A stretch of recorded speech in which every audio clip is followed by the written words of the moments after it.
ఓం నమ శివాయ. భారత్ మాతా శివశక్తి అవతార్ సత్యగీత మురళి తేదీ 31/3/2026 ప్రభాత పాఠము పూర్వ తేదీ 2/11/1968. మహనీయ పిల్లలు, భక్తి మార్గంలో మీరు జపమాలను తిప్పేవారు. ఈ మాల బ్రాహ్మణులది, వారినే తండ్రి చదివిస్తున్నారు. ఇప్పుడు ఆ పుష్పము వచ్చి మిమ్మల్ని కూడా పుష్పాలుగా తయారు చేస్తున్నారు. అంటే మిమ్మల్ని మాలలోని మనులుగా తయారు చేస్తున్నారు. మీరు ఇప్పుడు చాలా మృదువుగా అవుతున్నారు. మిమ్మల్ని చదివించే వారి యొక్క మహిమ చాలా గొప్పది. ఓం నమ శివాయ. ప్రియాతి ప్రియమైన పిల్లలు, ఆత్మీయ తండ్రి మీకు తెలియచేస్తున్నారు. వారే మన తండ్రి, వారే మన తల్లి కూడా. మీరే మా తల్లి తండ్రి, మేము మీ పిల్లలమని గానం చేస్తూ ఉండేవారు. మీరు ఎవరిని పిలుస్తున్నారు? పరంపిత పరమాత్మను పిలిచారు. పరమాత్మ దయ ద్వారా లభించే సుఖం ఎలా ఉంటుంది? అది ఎప్పుడు లభిస్తుంది? దీని గురించి ఎవరికీ తెలియదు. అపారమైన సుఖం అంటే ఏమిటో కూడా ఎవరికి తెలియదు. ఇప్పుడు మీరు తండ్రి యొక్క సన్ముఖంలో కూర్చున్నారు. ఈ ప్రపంచంలో దుఃఖము ఎంతగా ఉన్నదో మీకు తెలుసు. దీనిని దుఃఖధామంగా పిలుస్తారు. ఇది దుఃఖధామము. స్వర్గాన్ని సుఖధామంగా పిలుస్తారు.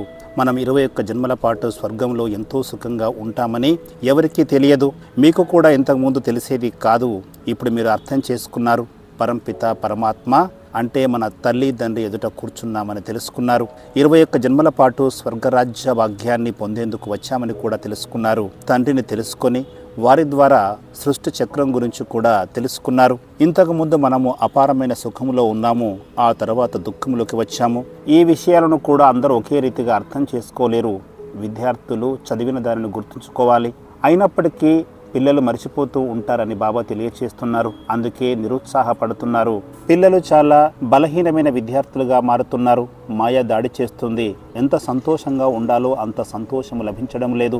ఈ సంతోషము కూడా నెంబర్ వారుగానే పొందుతున్నారు. స్వర్గంలోకి వెళ్తారు. అక్కడ రాజులు, పేదవారు కూడా ఉంటారు. అక్కడ పేద ప్రజలు కూడా ఉంటారు, ధనవంతులు కూడా ఉంటారు.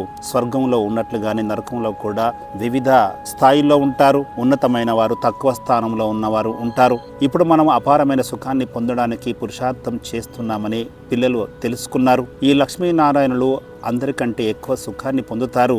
ముఖ్యమైన విషయము పవిత్రత. పవిత్రత లేకుండా శాంతి, సంపదలు లభించవు. మీ యొక్క నడవడిక చాలా బాగుండాలి. పవిత్రత ద్వారానే నడవడిక మెరుగవుతుంది. పవిత్రంగా ఉంటేనే వారిని దేవతలుగా పిలుస్తారు. మీరు ఇక్కడికి దేవతలుగా అవ్వడానికి వచ్చారు. దేవతలు ఎల్లప్పుడూ సుఖంగా ఉంటారు. మనిషికి సదాకాలము కొరకు సుఖము లభించదు. దేవతలకు మాత్రమే అపారమైన సుఖము లభిస్తుంది. దేవతలనే మీరు పూజించేవారు కదా, ఎందుకంటే వారు పవిత్రమైన వారు. పవిత్రత పైననే అన్నీ ఆధారపడి ఉంటాయి. ఇందులో చాలా సమస్యలు కూడా వస్తాయి. ప్రపంచంలో శాంతి నెలకొనాలని ప్రతి ఒక్కరు కోరుకుంటారు. కానీ పవిత్రత లేకుండా శాంతి స్థాపన జరగదు అని తండ్రి తెలియచేస్తున్నారు. ముఖ్యమైనది పవిత్రతనే. పవిత్రత ద్వారానే నడవడికలో మార్పు వస్తుంది. అపవిత్రంగా మారినట్లయితే నడవడిక చెడిపోతుంది. ఇప్పుడు మనం మళ్ళీ దేవతలుగా అవ్వాలని అర్థం చేసుకున్నారు. దాని కొరకు పవిత్రంగా తప్పనిసరిగా కావాలి. దేవీ దేవతలు పవిత్రంగా ఉన్న కారణంగా అపవిత్రమైన మనుషులు వారిని పూజ చేస్తారు. ఇక్కడ కూడా ప్రధానమైన విషయము పవిత్రతనే. ఓ పతిత పావన, మీరు వచ్చి మమ్మల్ని పావనంగా చేయండి అని పిలుస్తూ వచ్చారు. తండ్రి తెలియచేస్తున్నారు, కామము మహాశత్రువు, దానిపైన విజయాన్ని సాధిస్తేనే మీరు పవిత్రంగా అవుతారు అని చెబుతున్నారు. మీరు సత్వ ప్రధానంగా పవిత్రంగా ఉన్నప్పుడు శాంతి, సుఖము ఈ రెండూ లభించేటివి. ఇవన్నీ మీకు జ్ఞాపకం వస్తున్నాయి. ఇదంతా కూడా నిన్న మొన్నటి విషయమే. మీరు పవిత్రంగా ఉన్నప్పుడు అపారమైన సుఖము, సంపదలు, శాంతి అన్నీ లభించేవి. ఇప్పుడు మళ్ళీ ఆ విధంగా అవ్వాలి. ఇప్పుడు అందరూ సంపూర్ణ నిర్వికారులుగా అవ్వాలి. దీనిని జ్ఞానయజ్ఞంగా పిలుస్తారు. ఇక్కడ తప్పకుండా సమస్యలు వస్తాయి. పవిత్రత విషయంలోనే ఎక్కువగా ఇబ్బందులు కలుగుతాయి. అసురీ సంప్రదాయము, ఈశ్వరీయ సంప్రదాయము ఈ రెండు చాలా ప్రసిద్ధి చెందినవి.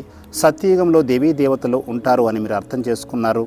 వారు మనుషుల వలె ఉన్నప్పటికీ వారిని దేవతలుగా పిలుస్తారు. అక్కడ సంపూర్ణమైన సత్వప్రధానమైన స్థితి ఉంటుంది. ప్రతి విషయము పరిపూర్ణంగా ఉంటుంది. తండ్రి పరిపూర్ణులు కాబట్టి పిల్లలను కూడా పరిపూర్ణులుగా తయారు చేస్తారు. యోగ బలం ద్వారా మీరు ఎంతో పవిత్రంగా, సంతోషంగా అవుతారు. ఈ యాత్రికుడు సదా తెలుపు వర్ణంలో అంటే పవిత్రంగా ఉంటారు. మిమ్మల్ని కూడా నల్లటి వర్ణం నుంచి తెలుపు వర్ణంలోకి మారుస్తారు. ప్రతి 5000 సంవత్సరాలకు ఒకసారి నలుపు వర్ణం నుంచి అంటే అపవిత్రత నుంచి పవిత్రంగా మారుస్తారు.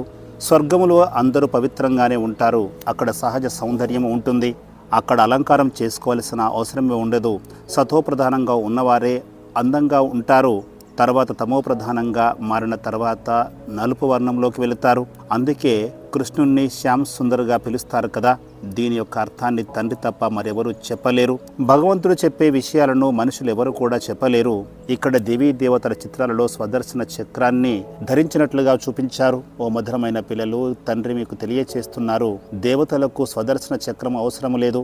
వారు శంఖం వంటి అలంకారాలతో ఏమి చేస్తారు? పిల్లలు, మీరు బ్రాహ్మణులే స్వదర్శన చక్రధారులు. శంఖధ్వని కూడా మీరే చేయాలి. ఇప్పుడు ప్రపంచంలో శాంతి స్థాపన ఎలా జరుగుతుందో మీరు తెలుసుకున్నారు. ఇప్పుడు మీ నడవడిక బాగుండాలి. భక్తి మార్గంలో కూడా మీరు దేవతల ముందుకు వెళ్ళి మీ నడవడిక గురించి వర్ణన చేశారు. కానీ దేవతలు మీ నడవడికను సరిచేయలేరు. మిమ్మల్ని సరిచేసేవారు మరొకరు ఉన్నారు. వారే శివ్ బాబా నిరాకారులు. వారిని మీరు సర్వగుణ సంపన్నులు అని కీర్తించలేరు. శివుని మహిమ ప్రత్యేకమైనది. దేవతల మహిమని మీరు గానం చేశారు. కానీ దేవతలుగా ఇప్పుడు ఎలా అవ్వాలి? ఆత్మనే పవిత్రంగా, ఆత్మని అపవిత్రంగా మారుతుంది. ఇప్పుడు మీ యొక్క ఆత్మ పవిత్రంగా మారుతుంది. ఆత్మ సంపూర్ణ పవిత్రంగా మారినట్లయితే ఈ అపవిత్రమైన శరీరము ఉండదు. ఆ తర్వాత పవిత్రమైన శరీరాన్ని తీసుకుంటారు. ఇక్కడ పవిత్రమైన శరీరము లభించదు. ప్రకృతి కూడా సతోప్రధానంగా ఉన్నప్పుడు మాత్రమే మీకు పవిత్రమైన శరీరం లభిస్తుంది. కొత్త ప్రపంచంలో ప్రతి విషయము సతోప్రధానంగా ఉంటుంది. 5 తత్వాలు కూడా సతోప్రధానంగా ఉంటాయి. మీ ఆజ్ఞకు లోబడి పనిచేస్తాయి. అక్కడ దుఃఖం అనేదే ఉండదు. ఇక్కడ చూడండి, 5 తత్వాలు తమోప్రధానంగా ఉన్న కారణంగా ఎంతో దుఃఖము కలుగుతుంది. ఎన్నో సమస్యలు వస్తాయి. తీర్థయాత్రలకు వెళ్తుండగా ప్రమాదాలు జరిగి మరణిస్తారు. నీరు వల్ల, భూమి వల్ల ఎంతో నష్టం జరుగుతుంది. వినాశనము జరగటానికి ఈ 5 తత్వాలు కూడా దోహదపడతాయి. అకస్మాత్తుగా వరదలు వస్తాయి, తుఫాన్లు వస్తాయి. ఇవన్నీ కూడా ఈశ్వరీయ విపత్తులుగా పిలుస్తారు. బాంబులు వంటివి మనుషులు తయారు చేస్తారు. అవి కూడా డ్రామాలో భాగంగా ఉన్నాయి. కానీ వాటిని ఈశ్వరీయ విపత్తులుగా పిలువరు. వాటిని మనుషులే తయారు చేస్తారు. భూకంపాలను మనుషులు సృష్టించలేదు. అలాంటి విపత్తులు జరిగినప్పుడు భూమి యొక్క భారం తగ్గుతుంది. బాబా మనల్ని తేలికగా తయారు చేసి కొత్త ప్రపంచానికి ఎలా తీసుకువెళ్తారో మీరు తెలుసుకున్నారు. క్షౌరం చేసేవారు మీ జుట్టును కత్తిరిస్తే మీ తల తేలికగా అవుతుంది కదా. తండ్రి కూడా మిమ్మల్ని పూర్తిగా తేలికగా తయారు చేస్తున్నారు. సన్యాసుల వలె గుండు చేయరు, కానీ తేలికగా తయారు చేస్తున్నారు. తల తేలికగా ఉన్నట్లయితే విశ్రాంతి లభిస్తుంది. తండ్రి మిమ్మల్ని పూర్తిగా తేలికగా తయారు చేస్తున్నారు. అన్ని దుఃఖాలు తొలగిపోతాయి. ఎవరు ఏ మతానికి చెందినవారైనప్పటికీ అందరూ సంతోషంగా ఉండాలి. తండ్రి అందరికీ సద్గతిని ఇవ్వడానికే వచ్చారు. తండ్రి ఆది సనాతన దేవీ దేవత ధర్మాన్ని స్థాపించడానికి వచ్చారు అని మీరు ప్రతి ఒక్కరికి సందేశాన్ని తెలియచేయాలి. ఈ స్థాపన జరిగిన తర్వాత ఇతర మతాలన్నీ కూడా నశించిపోతాయి. ఈ విషయాలు మీకు ముందు తెలియదు, ఇప్పుడే అర్థం చేసుకున్నారు. బ్రహ్మ ద్వారా స్థాపన అనే గాయనము కూడా ఉన్నది. ఇప్పుడు అనేక మతాల యొక్క వినాశనం జరుగుతుంది. ఈ పనిని తండ్రి మాత్రమే చేస్తారు. శివబాబా తప్ప మరెవరు కూడా ఈ కార్యాన్ని చేయలేరు. ఇలాంటి అలౌకిక జన్మ, అలౌకిక కార్యాన్ని చేయడం మరెవరికి సాధ్యం కాదు. తండ్రి ఉన్నతోన్నతులు, వారి కార్యం కూడా ఉన్నతమైనదే. వారే అన్నింటినీ చేయించే కర్త. మీరు జ్ఞానాన్ని తెలియచేస్తున్నారు. ఇప్పుడు బాబా వచ్చారని మీరు అర్థం చేసుకున్నారు. ఈ పృథ్వీ పైన ఉన్న పాపాత్మల భారాన్ని తొలగించడానికి తండ్రి వచ్చారు. తండ్రి ఒకే ధర్మాన్ని స్థాపన చేసి అనేక మతాలను నాశనం చేయడానికి వస్తారు అని మహిమ కూడా ఉన్నది. ఇప్పుడు తండ్రి మిమ్మల్ని ఎంతో ఉన్నతమైన మహాత్ములుగా తయారు చేస్తున్నారు. దేవతలు మాత్రమే వాస్తవమైన మహాత్ములు. దేవతలు తప్ప మరెవరూ మహాత్ములుగా కాలేరు. ఇక్కడ చాలామందిని మహాత్ములుగా పిలుస్తారు. నిజానికి ఈ నరకంలో మహాత్మ అనే పేరు ఎలా లభిస్తుంది? మనుషులకి ఏమీ తెలియదు. మహాత్ముడు అంటే గొప్ప ఆత్మ అని అర్థము. రామరాజ్యం అంటే స్వర్గం అని అర్థము. స్వర్గంలో రావణ రాజ్యము ఉండదు. అందుకే దానిని సంపూర్ణ నిర్వికారి ప్రపంచంగా పిలుస్తారు. మీరు ఎంత సంపూర్ణంగా అవుతారో అంత కాలము మీరు సుఖంగా ఉంటారు. ఎవరైతే అపూర్ణంగా ఉంటారో సుఖాన్ని పొందలేరు. పాఠశాలలో కూడా కొందరు సంపూర్ణులుగాను కొందరు అపూర్ణులుగాను ఉంటారు. వారి మధ్య తేడా స్పష్టంగా కనిపిస్తుంది. డాక్టర్లందరూ డాక్టర్లే, కానీ వారి జీవన విధానంలో వ్యత్యాసము ఉంటుంది. కొందరు తక్కువ స్థాయిలో ఉంటారు, కొందరు ఎక్కువ స్థాయిలో జీవిస్తారు. అలాగే దేవీ దేవతలు కూడా అందరూ దేవతలే, కానీ వారి స్థాయిలో తేడా ఉంటుంది. తండ్రి వచ్చి మీకు ఉన్నతమైన చదువును చదివిస్తున్నారు. శ్రీకృష్ణుడిని భగవంతుడుగా పిలవలేరు. కృష్ణుడిని శ్యామ్ సుందర్గా పిలుస్తారు. శ్రీకృష్ణుడిని నల్లని రంగులో కూడా చూపిస్తారు. కానీ వాస్తవంగా కృష్ణుడు నల్లగా ఉండరు. పునర్జన్మలు తీసుకున్న కారణంగా వారి పేరు రూపం మారిపోతాయి కదా. అలాగే ఆత్మ కూడా నల్లని వర్ణంలోకి చేరుతుంది. నామరూప దేశ కాలాలు మారిపోతాయి. వీటి గురించి తండ్రి తెలియచేస్తున్నారు. మనము ఆది నుంచి మన పాత్రను ఎలా పోషించామో మీరు అర్థం చేసుకుంటున్నారు.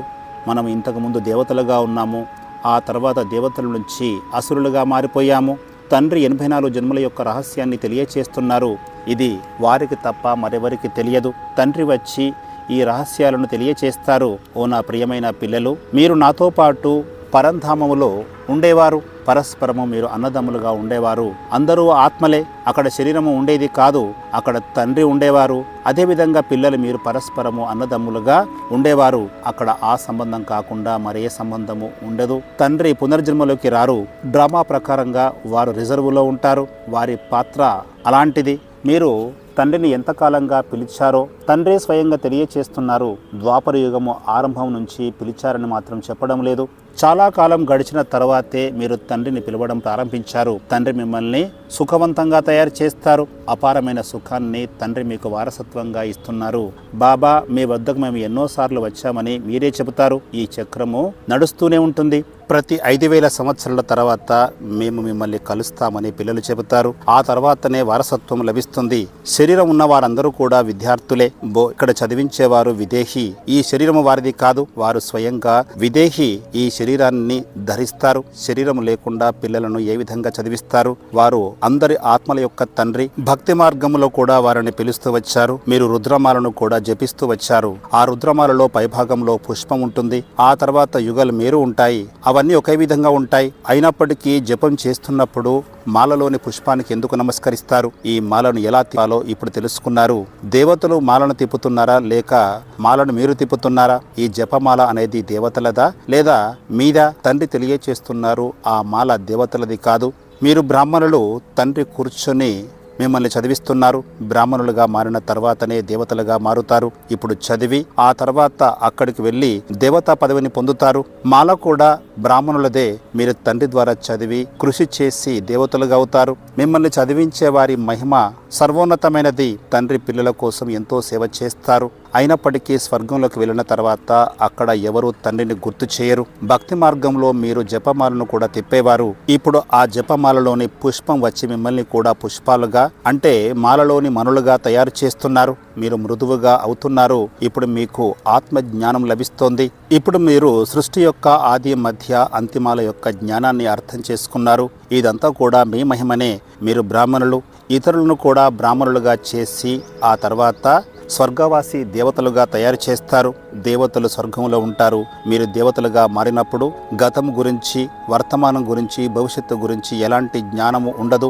ఇప్పుడు మీరు బ్రాహ్మణులుగా ఉన్నారు. ఇప్పుడు మీకు గతము, వర్తమానము, భవిష్యత్తు వీటికి సంబంధించిన జ్ఞానము లభిస్తుంది. ఇది మరెవరికి లభించదు. మీరు చాలా భాగ్యవంతులుగా ఉంటారు. కానీ మాయ మళ్ళీ మర్చిపోయేలా చేస్తుంది. మిమ్మల్ని ఈ బ్రహ్మబాబా చదివించరు. వీరు కూడా మనిషి మాత్రమే. వీరు కూడా స్వయంగా చదువుతున్నారు. వీరు అందరికంటే చివరి స్థానంలో ఉన్నారు. నెంబర్ 1 అపవిత్రంగా మారిపోయారు. మళ్ళీ వారే నెంబర్ 1 పవిత్రంగా అవుతారు. ఈ అపవిత్ర ప్రపంచంలో అందరూ అపవిత్రంగానే ఉంటారు. పవిత్ర ప్రపంచంలో అందరూ పవిత్రంగానే ఉంటారు. అక్కడ వారు ఎంతో సుఖంగా ఉంటారు. ఇప్పుడు మీకు లక్ష్యం లభించింది. తండ్రి మిమ్మల్ని ఎంతో ఉన్నతంగా తయారు చేస్తున్నారు. ఆయుష్మాన్ భవ, పుత్రవాన్ భవ అని ఆశీర్వదిస్తున్నారు. ఇవన్నీ కూడా డ్రామాలో ముందే నిర్ణయించబడ్డాయి. నేను ఆశీర్వాదాలు ఇస్తూ కూర్చున్నట్లయితే అందరికీ ఇస్తూనే ఉంటాను అని తండ్రి తెలియచేస్తున్నారు. ఎవరి ఇంట్లోనైనా పిల్లలు జన్మించకపోతే చాలా గొడవలు జరుగుతాయి. పవిత్రంగా ఉండండి, కానీ ఒక పిల్లవాడికి జన్మనివ్వండి అని కోరుతారు. స్నేహితులు, బంధువులు కూడా మీ వంశాన్ని కొనసాగించాలని సూచిస్తారు. తండ్రి తెలియచేస్తున్నారు, ఈ విషపూర్వకమైన వంశం వల్ల ఎలాంటి ప్రయోజనము లేదు. ఇక్కడ పిల్లలను చూడండి ఎలా దిగజారిపోతున్నారో. ఇది తమో ప్రధానమైన ప్రపంచము. శ్రీకృష్ణుడు స్వర్గం యొక్క యువరాజు అయినప్పటికీ వారి పైన ఎన్నో అపవాదులు మోపారు. మీరు కూడా ఎన్నో నిందలు చేశారని తండ్రి తెలియచేస్తున్నారు. ఇదంతా కూడా డ్రామాలో భాగంగా ఉంది. పూజ్యుల నుండి పూజారులుగా మారి ఆ తర్వాత అసురీ సంప్రదాయంలోకి వెళుతారు. ఇప్పుడు అసురీ సంప్రదాయం కొనసాగుతోంది. దీనిని కలియుగంగా పిలుస్తారు. అందరూ ఘోర అంధకారంలో ఉన్నారు. మీకోసము పురుషోత్తమ సంగమయుగం నడుస్తోంది. ఇప్పుడు మీరు వెలుగులో ఉన్నారు. అందరూ అంధకారంలో ఉన్నారు. వారికి మీకు ఎంతో వ్యత్యాసం ఉన్నది. ఇప్పుడు మనము కొత్త ప్రపంచానికి వెళ్తున్నామని మీరు అర్థం చేసుకున్నారు. ఇది పాత ప్రపంచము, ఇది తమో ప్రధాన ప్రపంచం అని ప్రతి ఒక్కరూ చెబుతారు. దీనినే విషయ వైతరుని నదిగా, వేశ్యాలయంగా పిలుస్తారు. మనం ఒకప్పుడు శివాలయంలో నివసించే వారిమి. రావణ, నువ్వు మమ్మల్ని వేశ్యాలయంలో పడవేశామని బాధపడతారు. ఇప్పుడు ఈ నాటకం ఎలా జరుగుతుందో మీరు తెలుసుకున్నారు. అర్ధకల్పం శివాలయంలో, అర్ధకల్పం వేశ్యాలయంలో ఉంటారు. తండ్రి తెలియచేస్తున్నారు, మీరు వేశ్యాలయంలో ఉన్నప్పటికీ మీ వద్ద అపారమైన సంపద ఉండేది. ఇదంతా కూడా లక్షల సంవత్సరాల విషయం కాదు, కేవలము 5,000 సంవత్సరాల యొక్క నాటకము. కొత్త ప్రపంచానికి, పాత ప్రపంచానికి ఒక కాల వ్యవధి ఉండాలి కదా. మనుషులు ఈ విషయాలను పూర్తిగా మార్చివేశారు. శాస్త్రాలలో ఎన్నో విషయాలను తప్పుగా వ్రాశారు. వీటన్నింటినీ వ్యాసుడే రచించారని చెప్తారు. చాలా కథలు, చాలా పుస్తకాలు, గ్రంథాలు తయారయ్యాయి. స్వర్గంలో పుస్తకాల యొక్క అవసరము ఉండదు. వేదాలు, శాస్త్రాలు, ఉపనిషత్తులు చదవాల్సిన అవసరం ఉండదు. వాటి వల్ల ఎలాంటి లాభము లేదు. భక్తి మార్గంలోని శాస్త్రాలు చదువుతో మీరు దుర్గతికి చేరుకున్నారు. నేను చదవాల్సిన అవసరం లేదు అని తండ్రి కూడా తెలియచేస్తున్నారు. నేను వచ్చి అందరికీ సద్గతిని ఇస్తాను. మీ చదువు చాలా ఉన్నతమైనది. పాఠశాలలో కూడా ఏ చదువును చదివించాలి? ఒక పక్క భగవంతుడు చదివిస్తున్నప్పుడు అసురుల దగ్గరకు వెళ్ళి ఎందుకు చదవాలి? ఈ చదువునే చదవడం ప్రారంభించాలి. చిన్నప్పటి నుంచి ఈ చదువును చదివితే సహజంగా అర్థం చేసుకుంటారు. చిన్న పిల్లలు పెద్దవారి కంటే ఎక్కువ పేరును సంపాదిస్తారు. వీరు భగవంతుని యొక్క పిల్లలు, సద్గతిని తెలియచేస్తున్నారు అని అందరూ ఆశ్చర్యపోతారు. కానీ ఇలా చేయడానికి ధైర్యం అవసరము. ఇది ఈశ్వరీయ విద్య, అది అసురీ విద్య. మంచిది. ఆత్మీయ తల్లిదండ్రి బాప్దాదల యొక్క ప్రియ స్మృతులు, నమస్తే, వరదానము, సహజ యోగి భవ. పిల్లలు, మీరు బాప్దాదాను స్నేహితునిగా చేసుకున్నారా? స్నేహ సంబంధంలో సమీపంలో ఉంటారు. స్నేహితులు ఒకరితో మరొకరు చాలా స్పష్టంగా ఉంటారు. తల్లిదండ్రులతో కూడా అంత స్పష్టంగా ఉండరు. స్నేహ సంబంధం ఉన్నట్లయితే మీతోనే తినాలి, మీతోనే కూర్చోవాలి, మీతోనే ఆడాలి అనే అభ్యాసము సులభమవుతుంది. ఈ స్నేహ సంబంధము గుర్తుంటే మీరు సహజయోగులుగా అవుతారు. ఓం నమః శివాయ.